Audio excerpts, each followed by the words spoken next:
우리 함께 공부하겠습니다. 제가 이제 먼저 서두에 여러분과 함께 얘기 나누고 싶은 것은, 지난번에도 한번 여러분에게 이 얘기를 드렸는데, 그 유대교를, 그러니까 우리 지금 그리스도 예수교죠. 그러니까 기독교죠, 한마디로. 이전엔 기독교가 없었잖아요. 기독교가 없었는데 예수님이 돌아가시고 부활하시고 승천하신 후에 생긴 게 기독교예요.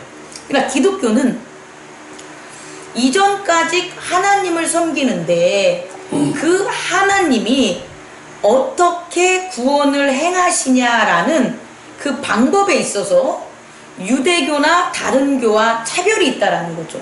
그러니까 기독교는 하나님이 우리에게 구원을 행하시는데 예수 그리스도를 보내신 거예요. 그러니까 처음부터 간다면 예수 그리스도를 보내시고, 그리고 그를 죽이시고, 근데 하나님이 죽이신 게 아니고 백성이 죽이고, 그 다음에 그가 부활하고, 그리고 그가 승천했다는 것은 다시 강림하신다는 것, 다시 말해 그가 다시 오신다는 것을 나타내는 거죠.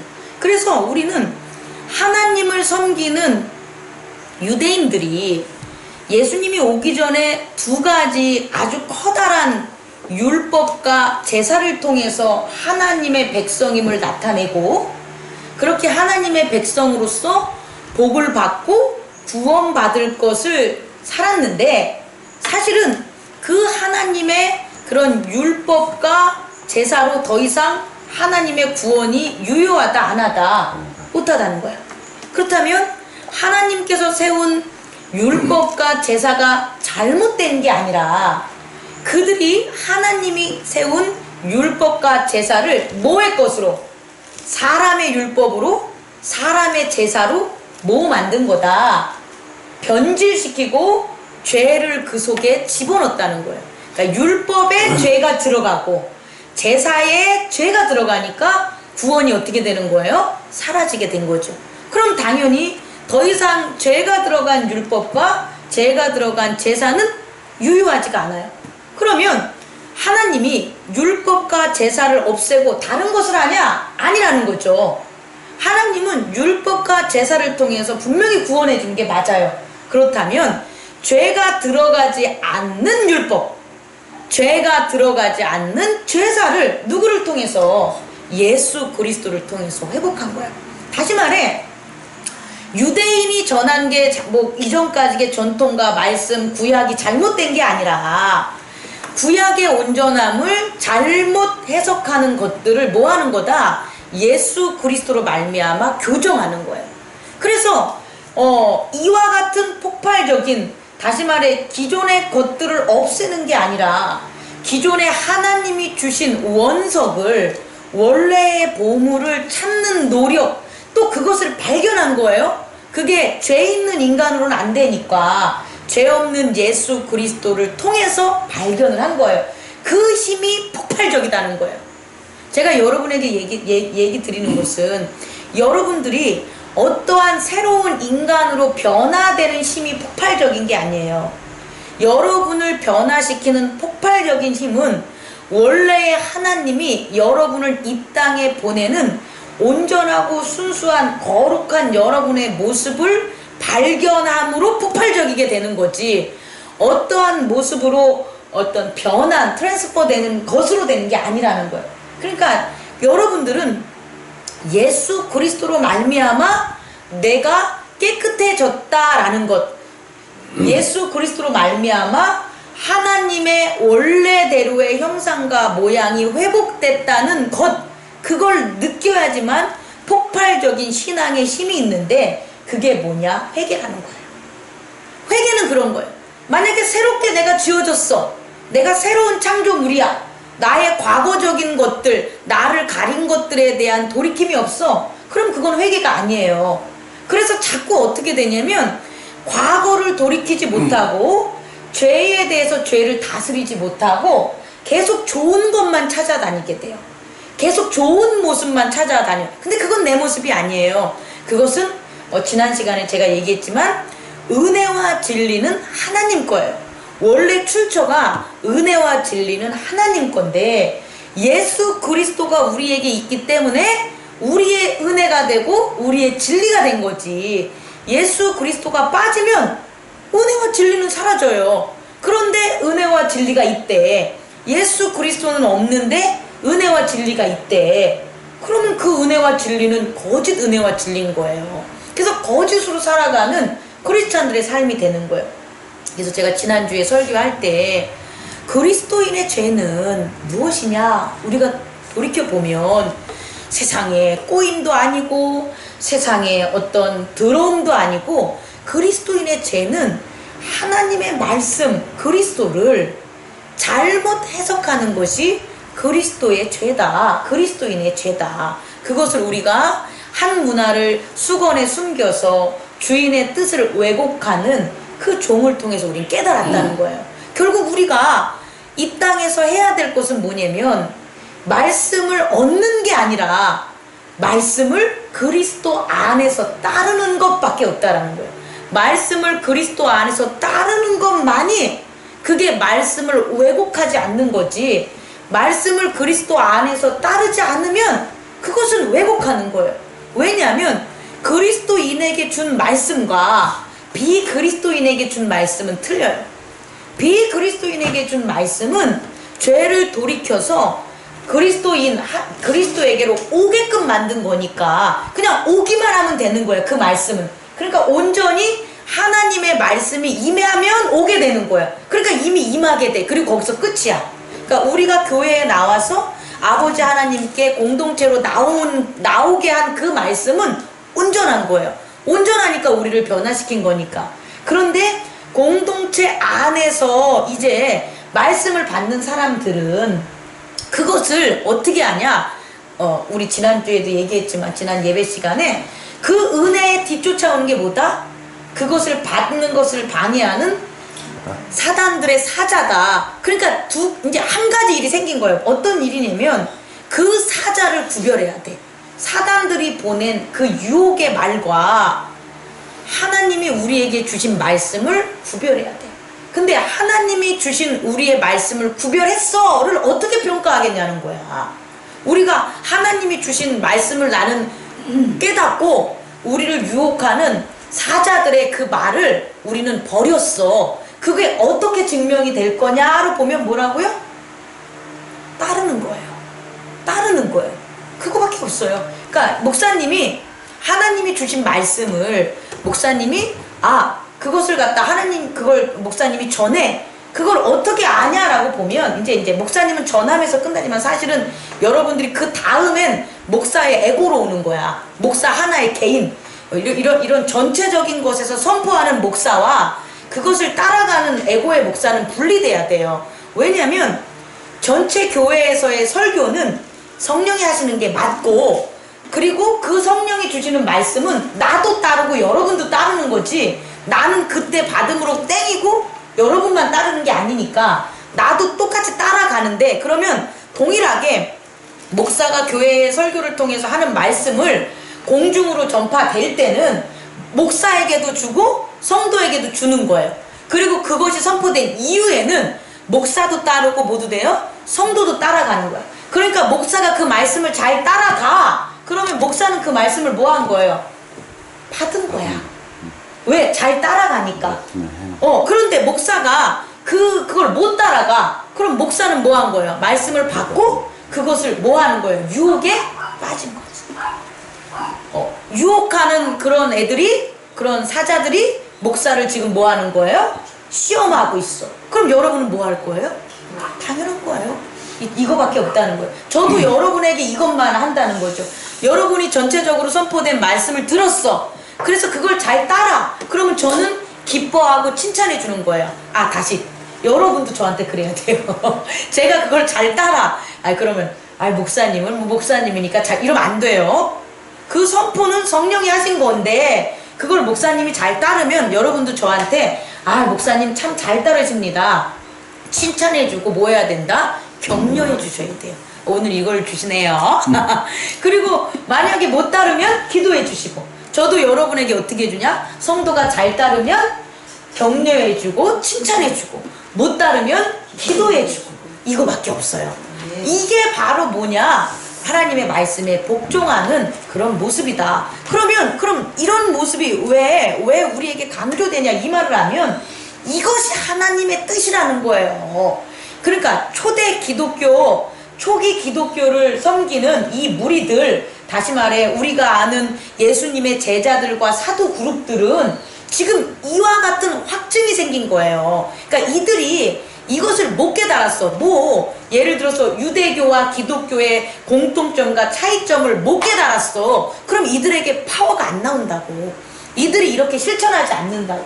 근데 이들은 깨달은 거예요. 봤더니 예수님께서 그동안 그렇게 말씀 전한 게 사실은 하늘에서 뚝 떨어진 그렇게 온 예수가 아니었구나. 하나님의 그 아들이라고 한 그분이 자기만 아는 지식으로, 자기만 아는 능력으로 그런 말씀을 전한 게 아니라 이 말씀은 태초부터 우리 조상들에게 하나님이 계속해서 전해준 말씀이었구나. 그런데 이 말씀을 우리가 뭐 했던 거예요?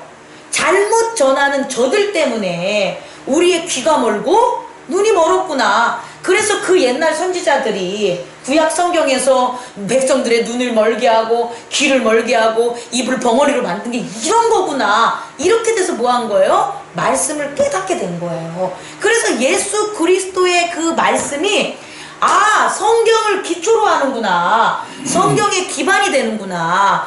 다윗 왕이 그 찬란하고 지혜롭고 영화롭고 하나님을 제일 잘 섬긴 다윗 왕이 이렇게 그리스도를 만났구나. 그리고 그리스도를 전했구나. 그것을 예수님이 우리는 모르고 까먹은 이 시대에 예수 그리스도가 친히 육신의 몸으로 와가지고 선지자도 다 죽고 제사장도 다 죽었으니까 우리를 구원해 준 거구나 라는 확신이 쓴 거예요.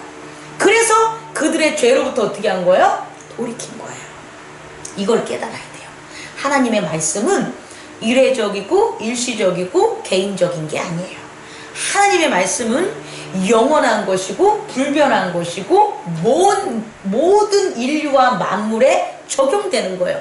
보편적인 거예요. 그런데 예수 그리스도가 우리에게 은혜를 주는 게 특수한 거예요. 왜냐하면 예수 그리스도의 이름과 그를 믿어야만 그 은혜를 뭐하니까? 깨달으니까. 그러니까 예수 그리스도와 나의 만남은 어떤 사건이 되는 거예요?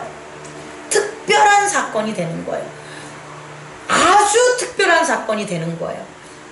저는 잘 모른다고 여러분들이 생각할지 모르겠지만 부부가 내 남편이 특별한 이유는 나만 알고 있는 게 있기 때문이야. 나한테만 해주는 게 있기 때문이에요. 근데 그게 사라져. 우리 남편이 나한테만 하는 게 아니라 이거 딴 여자들한테도 다 이렇게 하네? 아니 딴 사람들한테는 다 해주는데 나한테만 안 해주네? 그럼 그때부터는 이제 끝나는 거야. 그때부터는 내 남편이 아니야. 다른 남자들보다 못한 사람으로 대우를 하게 되는 거예요. 그래서 부부는 특별해야 돼요.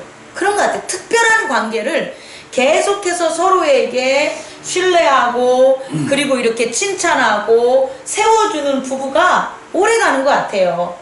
지구 끝까지.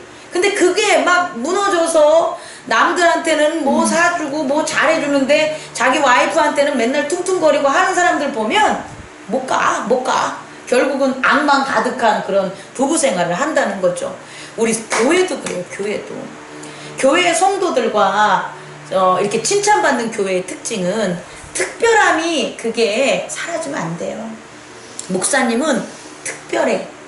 정말 특별하다는 게 제 자랑을 하라는 게 아니고요. 성도의 마음에서 사라지면 안 돼요. 목사님은 특별해라는 그런 마음이 뭐에게? 나와 우리 교회에게. 그럼 그 마음이 사라지면 다른 목사님이 들어올 수밖에 없어요. 그리고 다른 목사님들보다도 못하게 할 거예요. 저도 마찬가지예요. 우리 성도님들은 교회와 저한테 특별해. 이 특별하다는 게 없어지면 이제 다른 사람들만은 또 대하지 못하는 거야. 다른 교회 성도님들마저도. 근데 이제 저한테는 더 특별한 게 여러분들과 저의 관계는 여러분들은 저 하나지만 저는 여러분들이 여러 명이니까 제가 정말 깨어서 더 부단히 노력을 해야 되겠죠. 왜냐하면 우리 신비숙 선생님은 나한테 특별해. 그런데 이제 신비숙 집사님이 나한테 특별해짐으로 최천림 집사님의 특별함이 사라진다고. 이게 에고의 특징이야. 진짜 특징이에요. 그러니까 자녀를 막 잘 키우는 사람이 남편도 잘 살아야 되는데 자녀한테 훅 가버리면 남편 좋아했던 게 싹 사라져버려. 근데 이게 에고가 이렇게 능력이 모자라서 그래. 제가 보니까 제가 목회자로서 능력이 모자라서 한 사람을 특별하게 이렇게 받아주면 그거에 정신이 이제 쏟으니까 다른 사람을 못했는데 오늘 우리 행복나눔 지금 입대에는 제가 다 각자를 특별하게 그 여기는 그 마음을 잃지 않는 저에게 요구되는 때인 것 같아요. 그리고 하나님이 그걸 깨닫게 해주셔서 너무 감사해요. 그러니까 우리는 예수 그리스도가 특별하게 우리가 여겨줘야 되는 거예요. 어머 그때 보신 뭐 예수님 어머 내재 사해줬대. 야 어떻게 이렇게 쉽게 얘기해. 그럼 안 되잖아. 그죠? 그럼 쉬워지는 거야. 특별하게 예수님을 말하지 않고 예수님과 나의 구원 사역과 그 긴밀한 사랑과 제사함을 내가 손을 놓으면 그 관계는 특별한 관계가 사라져요. 그러다 보면 뭐 예수님한테 뭐 허튼 소리도 하지. 하나님한테 하지 말아야 될 어떤 예의 없는 그런 신앙의 그런 신앙도 아니야. 그거는 못된 버릇이지. 그런 것들을 콱콱 하면서도 몰라. 그게 바로 죄인의 길로 빠지는 거야. 다시. 그러니까 은혜와 진리의 그 특별함을 잃으면 좋아하는 건 뭐밖에 없다. 사단밖에 없다. 그리고 그 틈을 타서 분열과 우리 그 교회가 분열하면 결국 우리 마음 성도도 분열돼요. 그러니까 내가 분열 안 됐다고 해서 가만히 있으면 안 되고 모두가 다 하나가 될 수 있는 특별함으로 다시 세워져야 된다라는 걸 제가 여러분들에게 얘기하고 싶어요. 그렇게 된 거예요. 제가 강조하고 싶은 건 사도행전 4장에 베드로와 요한이 둘이 같이 설교해요. 베드로 너만 해라. 나는 안 한다. 이러지 않는단 말이에요. 둘이 설교하면서 지금 막 불이 막 붙은 거예요. 그리고 신자들이 너도 나도 없이 모여가지고 이 하는 것이 사실은 맨 처음부터 이랬겠냐는 거예요. 아니라는 거예요. 이들도 예수님이 돌아가시고 그 다음에 부활하셨음에도 불구하고 그 부활하셨음에도 분열하는 사람들이 있었을 거란 말이에요. 그런데 오순절 강림의 역사하는 성령 체험을 하신 다음에는 그 성령이 하시는 일이 뭐냐면 하나됨이니까 성령이 이들을 하나가 되게 해가지고 무엇을 자꾸 깨닫게 하냐면 부활하신 예수 그리스도를 깨닫게 하는 거예요. 성령은 다른 능력 안 줘요. 여러분, 성령은 우리에게 돈 버는 능력 주는 거 아니고 성격 좋은 사람 만드는 능력 주는 게 아니에요. 성령이 하시는 일은 예수 그리스도를 계속해서 생각하게 하는 거예요. 계속해서 특별한 관계를 맺게 해주는 게 성령의 역할이에요. 예수 그리스도와 우리가 날마다 특별한 관계야. 나와 교회가 특별한 관계야. 나와 성도가 목사님이 특별한 관계야 라는 것을 계속해서 성령이 우리에게 해주는 거예요. 그게 죄에 대해서, 그게 의에 대해서, 그게 심판에 대해서 얘기해 주시는 성령의 음성이 되는 거예요. 그러면 그런 특별한 관계 속에 나아가는 사람은 성령이 충만한 사람이 되는 거예요. 그리고 그렇게 성령이 충만한 사람들은 변화가 있어요. 어떤 변화가 있냐면 하나된 변화가 있다라는 거예요. 근데 그 하나된 변화가 뭐냐 봤더니 너도 나도 할 것 없이 복음을 전하는 거예요. 너도 나도 할 것 없이. 근데 그 너도 나도 할 것 없이 전하는 복음이 뭐냐 그랬더니 33절 사도들이 큰 권능으로 주 예수의 부활을 증언하니 그 소리예요. 그러니까 증언하는 거예요, 여러분. 예수 그리스도의 부활이 우리 교회에 있는 거예요. 행복나눔 교회는 예수 그리스도가 부활하셔서 예수 그리스도의 사랑과 예수 그리스도의 용서함과 예수 그리스도의 죄사함과 예수 그리스도의 능력이 있어. 이것을 전하는 게 바로 뭐냐? 복음이 되는 거예요. 그 복음을 다 전하니까 34절 어떤 사람이 나타나냐? 그 중에 가난한 사람이 없다. 가난한 사람이 없어지는 거예요. 가난한 사람이 없어진 이유는 모두가 다 자기의 것들을 팔아서 그걸 가지고 누구에게 주냐? 사도들의 발 앞에 주는 거예요.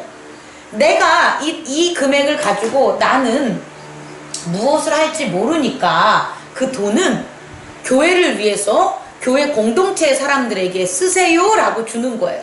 근데 이 사람들의 그 지금 초대 교회의 특징과 오늘날 교회의 특징은 약간의 차이가 있어요. 뭐냐면 여러분들이 만약에 300만 원을 번다고 합시다.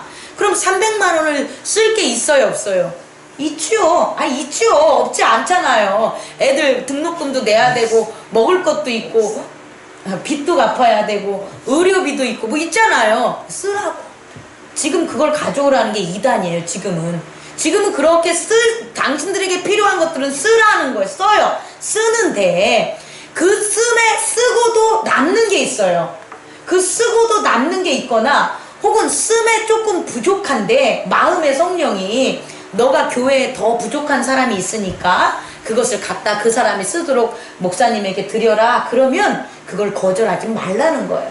그리고 그렇게 쓰고 빚 갚고 남음에 있어서 교회가 더 많은 사람에게 이렇게 해주기를 원해요. 그러면 가져오세요. 왜냐면 여러분 제가 그 물질에 대한 관이 좀 변했잖아요. 목사가 돼서 변했잖아요.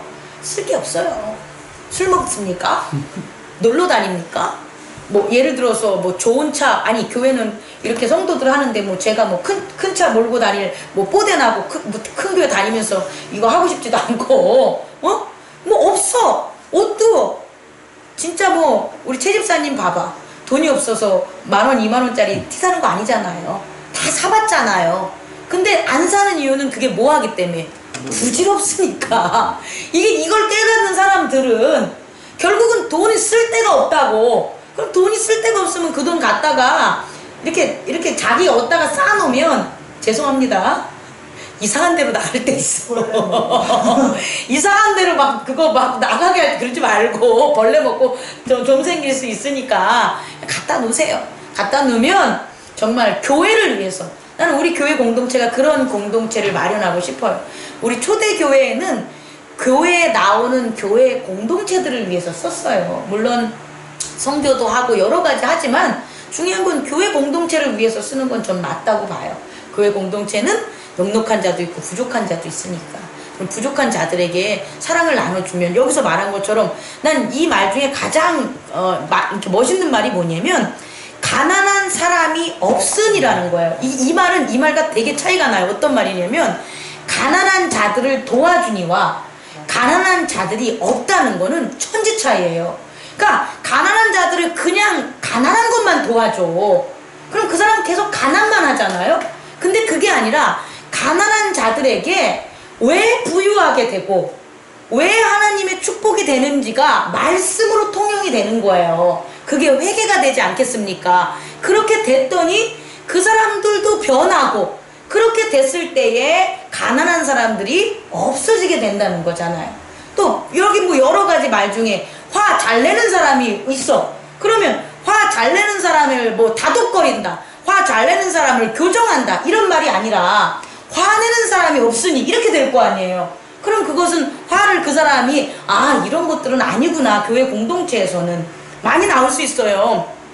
담배 피는 사람이 없으니 이런 것도 사실은 이게 왜 이런 씁쓸한 말을 할 수 있는 교회가 됐는지 모르지만 우리 이제 목사님들끼리 얘기 나눌 때 우리 성도들이 담배를 피는 성도들이 좀 있어요. 그럼 이제 그 유혹에 들까봐 얘기를 하지 말자 이런 게 근데 사실은 두 가지 말 그대로 맞고 어느 시간 어느 때는 다 하나님이 정해주는 거니까 저는 답은 없다 그래요. 하지만 중요한 거는 기다림과 인내로 간다고 해도 결국은 몸에 해로우니까 끊는 게 좋지. 그지 않겠습니까? 그런데 결국은 그런 모습들도 여기서 없게 만든다는 게 저는 포인트를 전하는 거예요. 그렇게 뭐 이렇게 악을 행하는 자, 그러니까 악이 아니라 그릇된 행동을 행하는 게 없는 거죠. 그러니까 다 복을 받는다는 말과 이렇게 함께 이꼴로 하면 되는 거예요. 그러니까 다 복을 받는 사람들이 있다라는 거예요. 난 이 모습이 정말 감동이라는 거죠. 저는 우리 행복나눔 교회가 이런 교회가 됐으면 좋겠습니다. 근데 이런 교회가 되는 게 목사가 말씀을 잘 전하면 돼, 성도가 말씀을 뭐 잘 깨달으면 돼, 이게 아니더라는 거예요. 말씀을 전하는 건 성령이 하시는 거고 그 말씀을 따르는 목사와 그 말씀을 따르는 성도가 필요했던 거더라고요. 그럼 우리가 그 말씀을 따라야 되는데 그 따르는 키포인트가 뭐냐? 키워드가 뭐냐? 오늘 사도행전 4장을 봤더니 앞부분에 나오니까 예수 안에 죽은 자의 부활이 있다는 확신이에요. 더 구체적이게 된 거예요. 예를 들어서 예수님은 이 땅에 오셔서 전한 게 뭐냐면 하나님의 나라예요. 하나님의 나라. 근데 예수님이 오기 전에 선지자들이 전한 게 있어요. 예수님이 오기 전에 구약의 선지자들이 전한 건 뭐냐면은 복이에요. 복. 그러니까 복이라는 것이 제일 먼저 이렇게 전하게 되는 건데 그 복은 하나님이에요. 다시 말해 아주 오래 전부터 우리에게 복음이 오는 것에 대한 그런 계단을 보면 첫 번째 계단은 아브라함을 통해서 하나님을 보여주는 거예요. 그래서 아브라함이 하나님을 그냥 아는 것. 하나님이 계셔. 여호와 하나님이 계셔. 이게 아는 게 복이라고. 그래서 그때 시대는 하나님을 알기만 하면 뭐가 되는 거예요? 복을 받아요. 그래서 제단을 쌓고 힘을 얻고 부를 얻고 나라를 세우고 이렇게 강건해 줄 수 있는 시대는 그 시대. 그 시대는 하나님의 이름만 알으면 복이 되는 거니까. 하나님이 복이니까. 그럼 이제 두 번째, 하나님이 복을 아는 게 지나간 세대는 그걸 또 막으려고 하는 사람들이 있을 거 아니야. 하나님이 없다고 하고 하나님이 다른 신도 있다고 하니까 하나님 외에 다른 신이 강조가 되는 그런 어떤 역공들이 오겠죠. 그 다음에 하나님이 복이라는 걸 안 다음에 알려준 게 그 다음이 뭐냐면 하나님을 그럼 어떻게 아냐? 참 하나님의 구별점. 참 하나님. 이해 가십니까? 참 하나님. 그래서 거룩한 제단에 대한 그 지식이 열린 거야.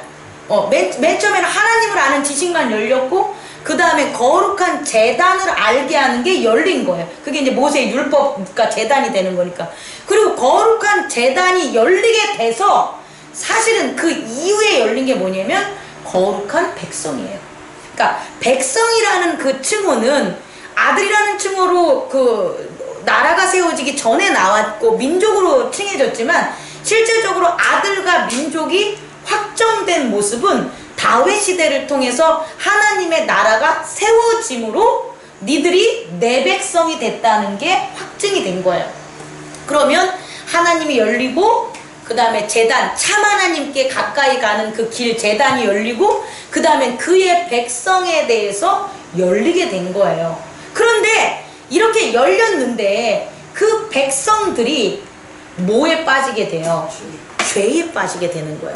그리고 그 죄가 그 모든 것들을 다 덮어버리는 뭐가 되는 거예요? 암흑세계가 열리게 된 거예요. 그게 뭐냐면 제단이 거짓 제단이 쌓여지고 율법이 거짓 율법이 퍼뜨려지고 나라가 거짓 나라. 다시 말해 왕이 하나님을 전하는 왕이 아니라 이방신을 전하는 왕이 나오는 그런 시대가 되므로 다 가리게 된 거예요. 그게 어둠인 거예요. 그래서 이제는 하나님이 생각하신 건 뭐냐면 이제 내 나라를 내가 완전히 너희에게 보내주겠다는 거예요. 내 나라를 보여주겠다는 것. 그래서 예수님이 오셔서 첫 번째로 보여준 게 뭐냐면 하나님의 나라. 근데 그 나라는 우리가 생각하는 어떤 공간적인 개념이 아니라 하나님의 나라는 구원이라는 것이 보여진 거예요. 그러니까 하나님의 나라가 보여지는 것은 새롭게 생긴 나라가 아니라 이전에 하나님께서 이루어 놓으신 나라, 하나님의 백성, 그것들을 뭐 하게 됐다? 보여주겠다는 거예요. 그래서 이것의 보여줌에 있어서 뭐가 필요하냐? 회개가 필요한 거예요. 회개는 죄를 걷어내는 거니까. 그러니까 죄만 걷어내면 그것이 보여요, 안 보여요? 보여요. 하나님께서 여태까지 우리에게 보여줬던 그 모든 하나님의 나라가 어떻게 되는 거예요? 보이는 거예요. 그러니까 이 세상에서 보이게 되는 거예요. 왜? 이미 이 세상에서 구약을 통해 다 하셨으니까. 그런데 하나님의 나라는 여기만 있는 게 아니라는 거예요. 하나님의 나라는 어떤 나라냐? 우리가 죽어서 가야 될 나라가 있는 거예요. 근데 사실 그 나라는 아무에게도 안 보여줬던 거예요. 왜냐하면 죽으면 다 어딜 가니까? 없으니까. 땡이었으니까. 근데 그게 아니라 예수 그리스도 하나님이 오심으로 하나님이 우리에게 보여준 건 뭐냐면 그 죄악이 아담의 선악과로 말미암아 영생을 가렸던 그것조차도 그리스도 예수로 말미암아 어떻게 되는 거예요? 걷어내는 거예요. 단지 인간들이 저지른 이 세상의 죄만 걷어낸 게 아니라 예수의 말씀으로 통해서 인간들이 지은 죄만 걷어낸 게 아니라 예수 그리스도의 죽음과 부활로 말미암아 어둠과 사망까지도 뭐한다? 걷어내는 거예요. 악마, 악한 것들, 어둠과 사망조차도 걷어내. 그럼 그들이 가리고 있던 뭐가 보여요? 하나님의 나라가 보이는 거예요. 그래서 전하는 게 약간의 차이점이 있어요. 뭐냐면 예수님이 이 땅에 오셨을 때는 죄에 대해서 전하고 너희들 회개하라는 거 전하고 하나님의 나라를 전하면서 구약의 말씀들을 다 인용해서 전했다면 이제 예수님이 돌아가시고 부활하신 후에는 이 제자들이 부활을 전하는 거예요. 그러니까 제자들이 전하는 세계는 이 땅이 아니에요. 이 땅은 이미 전해진 거고 이제는 부활하신 예수님을 증언하는 거기 때문에 결국 그들이 전하는 나라는 영생의 나라가 되는 거고 영광의 나라가 되는 거고 앞으로 우리가 가야 될 육이 가는 나라가 아니라 뭐가 가는 나라? 영이 가는 나라에 대해서 전한 거예요. 그래서 물질의 속박에서 벗어날 수 있는 거예요. 만약에 이렇게 이 제자들이 부활하신 예수님을 전하지 않으면 그냥 율법적으로 이 땅에 내려와서 이 땅에 있는 하나님의 나라를 전하면 분명히 그들에게 마음에 거슬림이 되는 게 이 땅에 있는 것들이에요. 그래서 이 땅에 있는 것들을 버릴 수가 없어요. 저도 마찬가지로 이렇게 여러분들에게 전하는가요? 아유, 저 차 좀 사야 되겠어요. 내 차가 고장났어요. 차 좀 하나 사주세요. 그러면 봐봐요. 두 가지로 나누는 거예요. 아, 목사님 차가 고장났다니까 목사님 차 사줍시다. 이런 사람이 있는가 하면 어떤 사람은 왜 내가 목사님 차를 우리가 사줘야 돼? 이래. 근데 그게 잘못된 게 아니라는 거야, 내 말은. 왜냐하면 자동차가 뭐기 때문에? 이 세상의 것이기 때문이에요. 이 세상의 것을 하려고 하면 이 세상에 있는 것으로 말미암아 거슬림이 당하는 게 맞다는 거예요. 그런데 제가 자동차를 사달라고 하지만 아니 목사님이 우리들을 위해서 신방하시려고 하는데 자동차가 고장났대. 우리들을 위해서 말씀을 전하려고 하는데 자동차가 고장났대라고 하면 그 마음이 사라져요. 왜냐면 그 자동차가 이 물질 세계에 있는 게 아니라 뭐기 때문에 하나님 나라의 복음을 전하는 그 자동차이기 때문에 거슬림이 없어지는 거예요. 이 차이점을 알아두라는 거예요. 그래서 어떤 의견들이 나오면 이제는 세상적인 가치관으로 이 의견들의 다양함을 보지 마시고 아, 이 사람이 물질적인 그런 가치관으로 그것을 보기 때문에 아, 물질적인 걸로 거슬리는구나. 그럼 기도해야지. 그지 않겠습니까? 또 물질적인 가치관으로 보지 않는 영적 가치관을 드러내게 해달라고 뭐 해야지? 기도해야지. 그게 문제의 솔루션이다. 그렇게 풀어나가야 된다. 그리고 그것을 초기 주 예수 그리스도를 섬기는 이 공동체들은 철저하게 지켰다는 거예요. 그렇기 때문에 하나님 나라를 위한 거니까 내 물질이 당연히 드려야지. 내 물질이 오히려 이 물질이 아니라 내가 보이는 이 물질이 아니라 이게 하나님의 권능이네. 야, 나로 말미암아 가난함이 없어진 사람이 이렇게 많아졌네. 어이구 감사합니다. 이렇게 바뀌게 된다는 거예요. 여기에 대한 것. 그리고 마지막 포인트 말씀을 마치면서 그거에 대한 핵심은 뭐냐면 주 예수 그리스도의 이름이에요. 뭐라고요? 주 예수 그리스도의 이름. 그러니까 부활하신 예수님을 전한 게 복음인데 그것이 사도들의 시대에 오면서 확장된 건데 그와 같은 확장된 그들이 부활에 있어서 그들의 출처, 그들에게 출처, 권위가 뭐냐 봤더니 주 예수 그리스도가 되는 거예요. 예전에 예수님이 하나님 나라 전할 때 똑같이 질문했어요. 네가 무슨 권위로 이런 말을 전하느냐? 라고 얘기했잖아요. 그때 예수님은 사실상은 하나님이 나를 보냈어 라는 얘기를 하죠. 그런데 그들이 인정을 안 한 것 뿐이죠. 근데 이제 우리가 무엇을 하던 기도를 하던 예배를 드리던 우리가 이 땅의 삶을 살던 그것이 예수 그리스도의 부활을 증언하는 복음이 되어야 되고 그 복음에 있어서의 출처는 뭐가 되냐? 주 예수 그리스도의 이름이 되는 거예요. 예수 그리스도의 이름으로 보니까, 주 예수 그리스도의 이름으로 말하니까 이러이러한 일을 하는 거야. 주 예수 그리스도의 이름으로 말미암아 이러이러한 일을 우리는 해야 되는 거야. 이렇게 되는 거죠. 아, 목사님이 이런 거 하라 그랬어. 이제 이럴 줄 알아야 되는 거예요. 주 예수 그리스도의 이름으로 이런 걸 해야 된다고 나는 생각해. 근데 그때요 하시는 그것은 하나님이 하시는 거고, 질서와 하나님께서 성령의 말씀으로 하시면 목사님도 통해서 하시겠지. 이렇게 해서 단계와 질서를 지키면서 하나가 되는 그 모습, 그게 바로 오늘 이런 사도행전 4장의 그런 모습이에요. 근데 너무나 감사한 건 뭔지 알아요? 봐봐요. 사도들이 주 예수 그리스도의 이름을 전하면서 예수님과 동일한 권세를 하는 거예요. 그리고 이것을 전해 듣는 사두개인들, 바리새인들, 율법학자들은 동일한 그 사람들이걸랑요. 근데 그 사람들이 예수님을 놀랍게 여기듯이 누구를 놀랍게 여겨요? 이 사도들을 놀랍게 여기는 거예요.